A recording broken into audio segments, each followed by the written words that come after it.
You are looking at Julian's pronunciation guide, where we look at how to pronounce better some of the most mispronounced words in the world, like this other curious word. But how do you say what you're looking for today?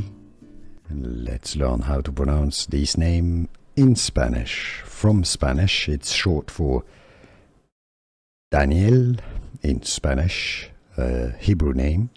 The Spanish pronunciation, Dani. Dani, stress on the first syllable. In English, it's often also Dani. Some may pronounce it as Dani in English, but in Spanish, how to pronounce Dani. Dani. Here are more videos on how to pronounce more confusing words and names too many mispronounced. Like this video if you found it useful. I appreciate your support. I'll see you soon and thanks for watching.